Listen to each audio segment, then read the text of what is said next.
Pro Group Management. Workers' comp that works for you.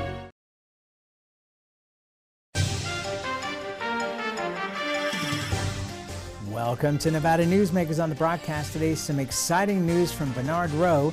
He is the president of Ioneer USA. They're mining lithium at Rhyolite Ridge, hopefully within the next year.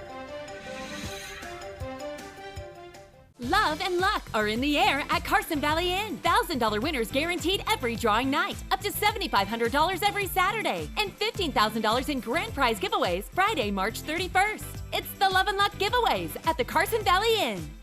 Big R in Sparks is located on Bering Boulevard next to Smith's and across from Reed High School. It's a 50,000 square foot hardware store and a whole lot more. It's huge, with clothing, power equipment, tools, and of course, hardware. Big R is located on Bering Boulevard in Sparks, next to Smith's and opposite Reed High School. Big R, hardware, and a whole lot more. The Do It Right guys at Nevada Heating have one mission. Your furnace breaks down today, we fix it today. Why freeze for days while your furnace is down when Nevada Heating can get the job done today and you can get warm again? For nearly 50 years, locally owned Nevada Heating has been getting the job done right. Call today at 323-5585 and we'll fix it today. That's 323-5585 or online at nevadaheating.com. Save money and take transit. Did you know you can ride the bus all day for less than what it would cost you for a gallon of gas? Plan your trip now by going to rtcwashoe.com. Nevada Newsmakers Studio is located at the headquarters of the Nevada Trucking Association. Motion and purpose are a truck's greatest virtue. This is Nevada Newsmakers with host Sam Shad, a no-holds-barred political forum.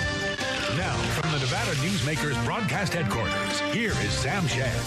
And back on Nevada Newsmakers, we're pleased to welcome back to the program Bernard Rowe. He is the president of Ioneer USA Corporation. They have their lithium mine in Rhyolite Ridge. A lot of exciting things have happened since the last time you were here. Share some of the positive things that have been going on. Yeah, thank you, Sam, and great to be back on the show. Yes, we've had probably, I would describe it as the most productive few months in the history of the company. So firstly, late last year, we received the notice of intent from the BLM, which allowed the permitting process to move into NEPA. We have two, which is the National Environmental Protection Act.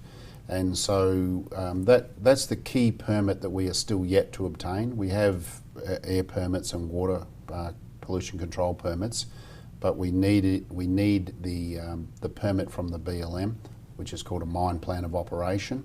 And we need that before we can commence construction. So in December of 2022, the BLM recorded in the register this notice of intent to have our mine plan of operation move through this NEPA process, to assess it, to examine and analyse the impacts of the project, and ultimately they've said that they intend to make a decision on that mine plan of operation early next year, sort of January 2023.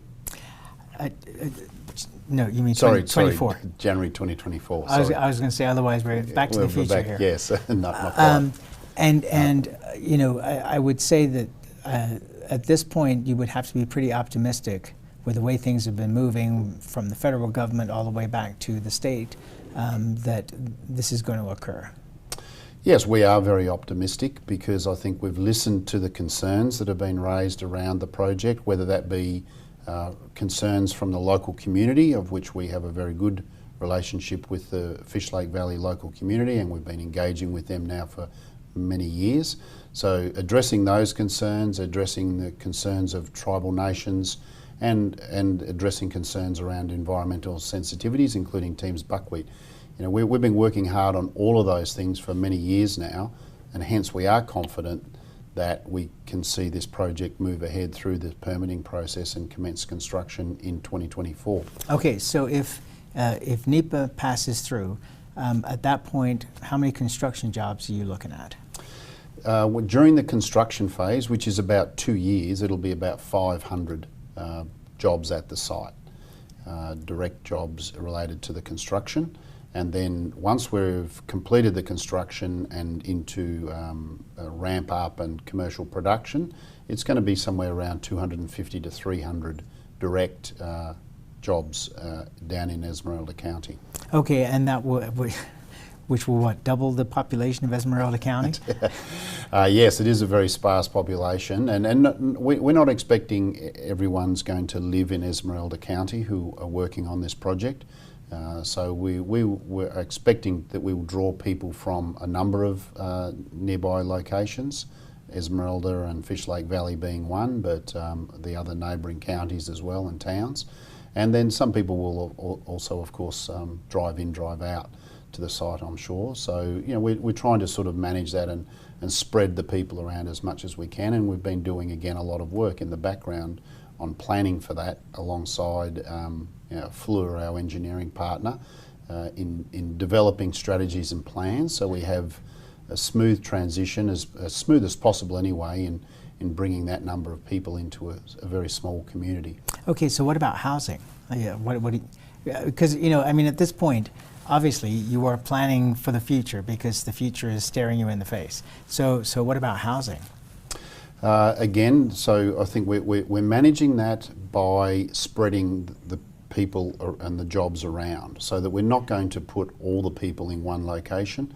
And so by putting them in and having people access the site from 2 or 3 or even 4 nearby towns, and I'm talking about Tonopah, Hawthorne, Dyer, etc., and other towns, then the undertaking is then not so great in any one specific place. But obviously there will be need for additional construction of housing for those people, no question. So we're working again with partners to try and address that as we move closer to the time in which they'll need to be in place. So this is very exciting as far as economic development for rural Nevada is concerned. Oh yes, absolutely. I'm sure it's the biggest economic, or it will be the biggest economic development that Esmeralda County has ever seen. Even beyond the gold rush? I think so. Yes, yes. Obviously, the gold rush of the late 1800s and early 1900s has had a very significant impact on this part of Nevada. I mean, you can see that in the beautiful buildings like the Mizpah Hotel in Tonopah as an example, and some of the old hotels in Goldfield, which have been beautifully restored, I might say, some of them. But nevertheless, no, I think Rhyolite Ridge will have a larger economic impact, more jobs, and more importantly, for a much longer period of time, because gold rushes did tend to come and go reasonably quickly, and Tonopah Goldfield was fairly late in the gold rush period, and so it was fairly short-lived. Whereas we're talking about a resource at Rhyolite Ridge that can last several generations. So it's going to be a significant economic contributor, the economic contributor to the county and the neighbouring counties, I think, for many, many years to come. All right, let's take a break. We'll come back more with Bernard Rowe from Ioneer after this timeout. What do you count on? You count on your power every day. At NV Energy, we've always powered what's important to you, but we're not looking at the past. We're focused on the future.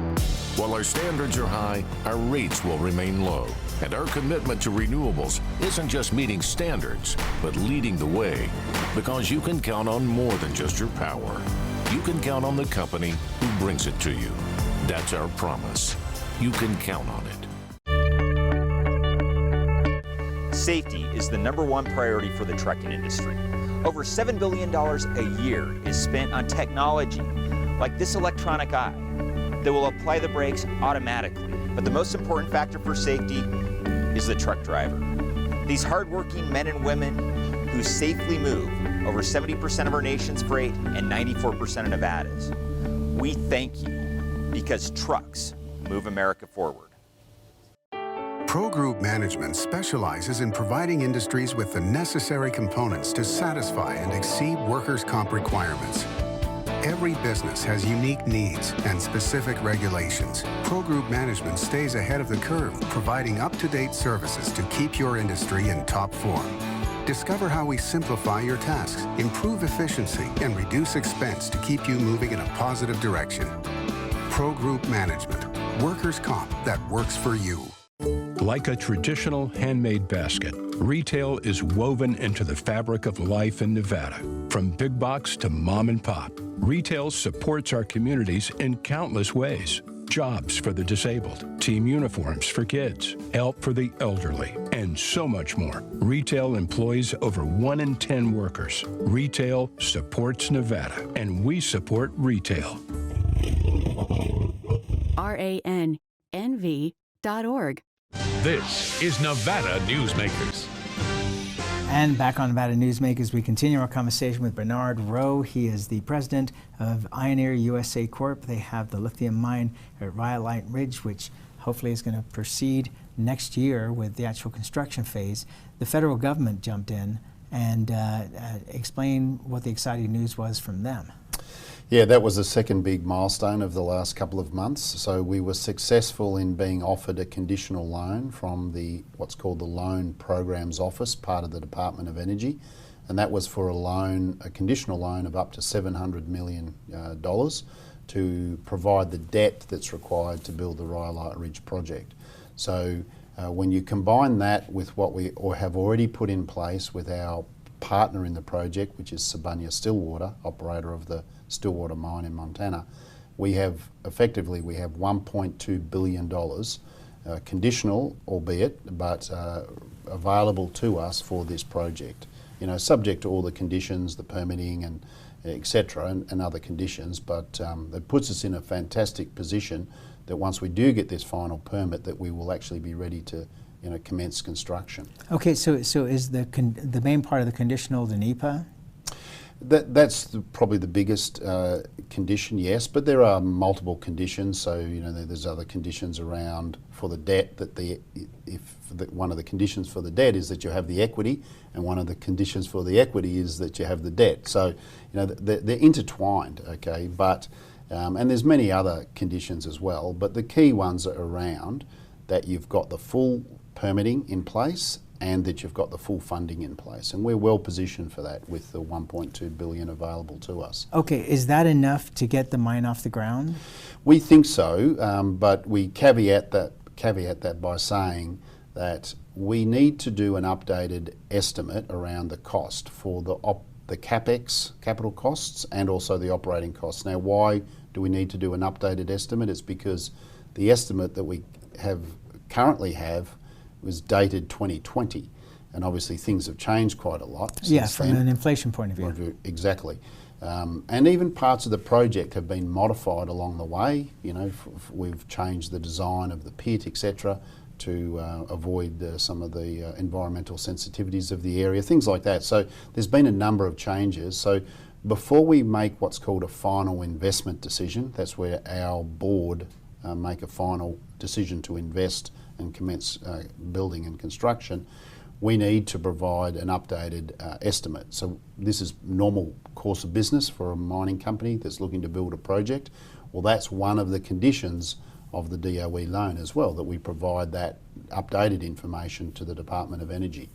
Okay, so what kind of issues have come up beyond just building concerns with supply chain problems, things like that? Or do you think by the time you commence construction that we'll be through that? Yeah, we are seeing improvements in those areas. So I think if you'd asked me that question last year, I would say we saw lots of supply chain issues and rising costs, particularly around transportation and seaborne freight.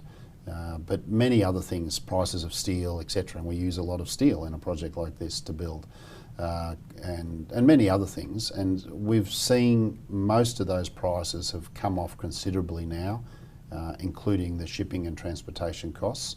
So we think by the time we are ready, and this final investment decision that I'm talking about, that won't be made until next year, so 2024, once we have the permitting in place. We think that we will see prices continue to come off. And so only then, once we've done that final update of our feasibility study and our CapEx and OpEx estimates, only then will we know. But what we can say is that $1.2 billion puts us in a very, very strong position to ensure this project gets built. What do you think the final cost is going to be? Well, again, that's something that I really, I don't know, and I can't answer that question specifically.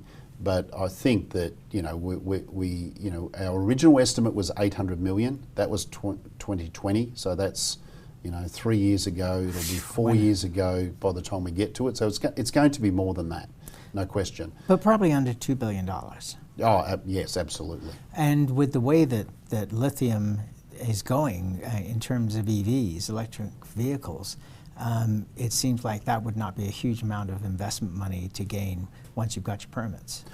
No, Now, of course, that's easy for me to say, but you're the guy who's got to sell it, right? Sure, absolutely. But no, I can say with some confidence that we don't see the capital, whatever that final number ends up being, we do not see that as a hurdle, as a difficult hurdle for this project. The economics will be robust enough to support whatever that final estimate number is. Now, but I'll caveat that by saying that I don't have those final numbers today. Right. But I'm confident around that, and I'm also confident that with the Department of Energy loan that we have been offered, conditional, we went through about 2 years of due diligence from when we first applied to that loan to when we were offered it in mid-January of this year. 2 years of due diligence, probably 5 or 6 different consultants, plus the Department of Energy themselves, all reviewing all aspects of this project and modelling and using various pricing assumptions and testing for increased CapEx, increased OpEx, higher consumable prices, lower and higher lithium and boron prices in our case, because as you know, we have boron at this site. And with all of that work that they did, they've come up and said, well, this project can support $700 million. Otherwise, they would not have offered it to us. So that gives you a guide as to the economics of this project as perceived by the Department of Energy, that it's robust enough. It's kind of like a gold seal. Well, yes. I mean, if I'm going for investment, because you're not going to be, I'm presuming, not particularly going to be looking for loans, but investors, when you hold up that, that's a pretty good sign that this is a good investment. Plus the fact that, whatever you produce is already sold. Well, if not literally this minute, but it will be. Well, it is. In our case, 80% of our lithium is already committed, and it's staying in the United States, and it's going into Ford cars manufactured obviously here, Toyota cars to be manufactured here, and some other makes as well through our other partners. I just want to mention those, Sam, so that I don't forget what a milestone it was for us to get this offer from the DOE, and I guess I could describe it as a very pleasant experience to work closely with the Loan Programs Office, Jigger Shah and his team. That was a fantastic process that we went through. It did take a long time. It was a lot of work, but ultimately what they offered was, I've mentioned the $700 million, but just as important is the terms of that loan. So it's a 10-year loan, and the interest rate is 10-year Treasury rates, same as US government Treasury rates. So it's way, way cheaper funding than we could possibly get from anywhere else. And so that makes this project, it's a far, far more attractive financing proposition when you compare it to the alternatives that are out there for a greenfields mining operation. Well, and also I think it shows that the Biden administration understands the need for this resource and has directed the Department of Energy and Jennifer Granholm to make this happen. Otherwise, it wouldn't be happening. Absolutely, absolutely.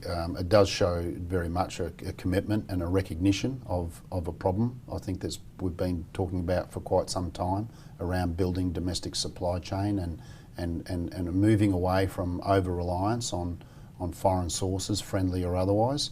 The country needs and the car market needs domestic materials to make batteries. That's the bottom line. And yes, we're seeing plenty of evidence of concrete action by the Biden administration to address that problem. All right, let's take another break. We'll be back with Bernard Rowe after this timeout. Imagine a magical garden that feeds Carson City's hungry and homeless, teaches our high school students agriculture, creates hanging floral displays to beautify downtown, and yet charges nothing. It's not magic. It's the Greenhouse Project. It's real, it's growing, and it needs your help. Go online to carsoncitygreenhouse.org so together we can grow it forward. As you know, Reno is booming. Toll's development company is helping it grow with insightful design and development, building community with every project, adding beauty, adding excitement, emphasizing our shared humanity. Reno is becoming bigger. Toll's development is helping it become better, more livable, more enjoyable. To learn more, go to tollsdevelopment.com. tollsdevelopment.com. Hi, I'm Renee Summerhour, digital news anchor here at 7 at 7. Watch our streaming nonstop newscast immediately with your mobile phone. 7 at 7 is the new way for you to get every bit of local news you need in just 7 minutes. Breaking news, local neighborhood news, weather, and sports are just a click away. Reporters bring you all of what's happening in the Valley.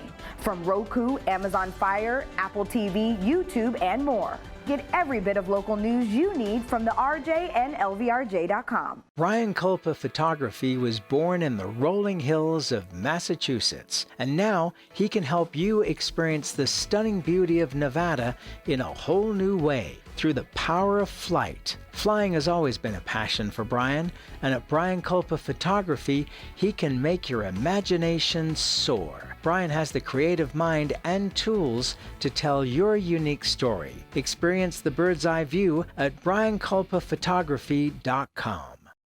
This is Nevada Newsmakers. And back on Nevada Newsmakers, we continue our conversation with Bernard Rowe. He is the president of Ioneer USA Corporation. With luck, 2024 will be the start of building at Rhyolite Ridge. It's amazing that you've already accounted for 80% of your production. And you must have been a little bemused by the Chinese balloon floating across the country that freaked out everybody until they blew it up off the coast. That, you know, it just brought home the fact that, you know, we can't have China as a reliable partner for lithium, which is such an important item for this country. Yes, that's right. I think it's, you know, it goes beyond China. I think in the case of the battery materials and battery supply chain, we don't want to have any one country responsible for the supply of 70 or 80% of the materials that are so critical to energy transition and transportation.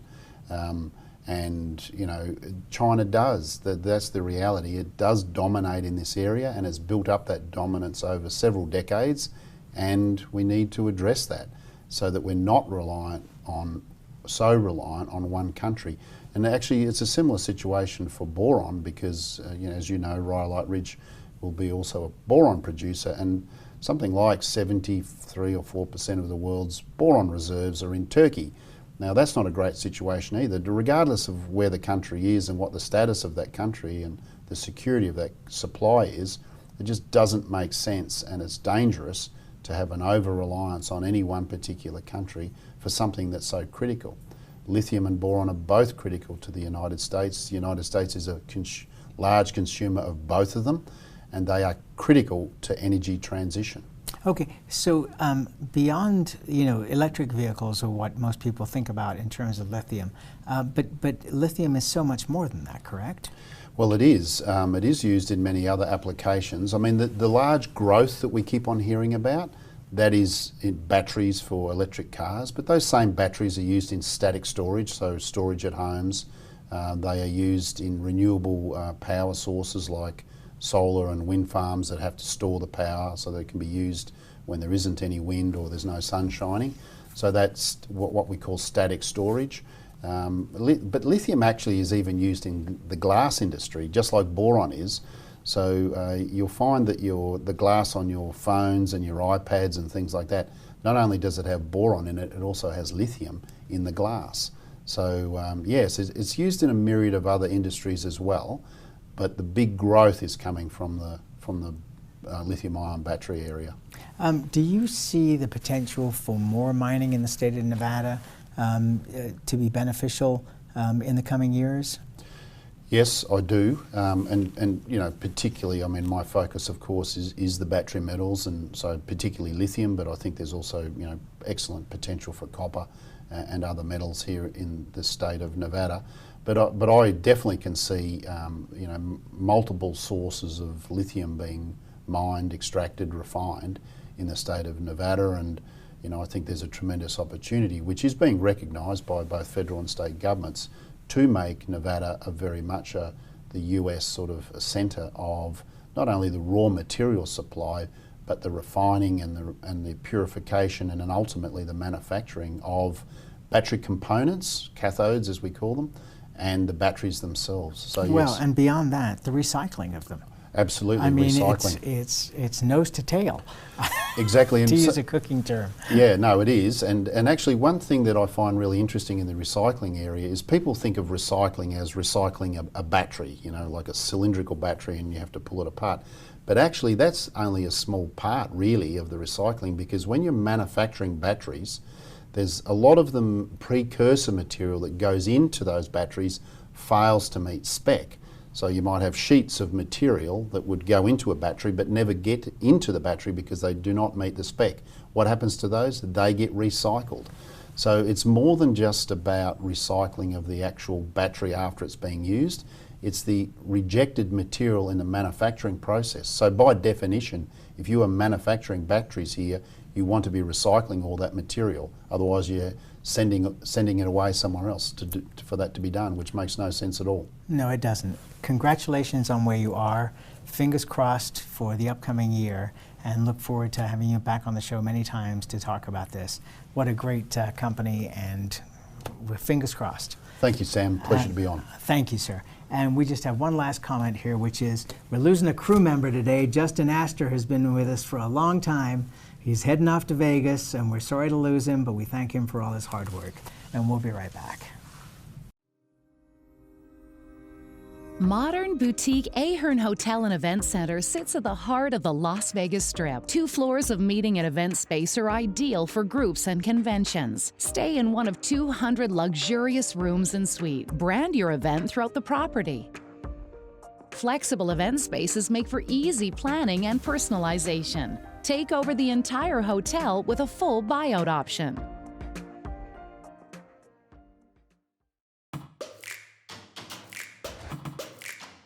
Snorkel personnel lifts are engineered beyond the industry norm to an uncommon level of safety and durability, and with an eye towards sustainability. They're also designed to be simple to operate and maintain. Snorkel, always at the cutting edge of progress. As always, you can watch Nevada Newsmakers 24 hours a day at NevadaNewsmakers.com. We'll see you on the next show.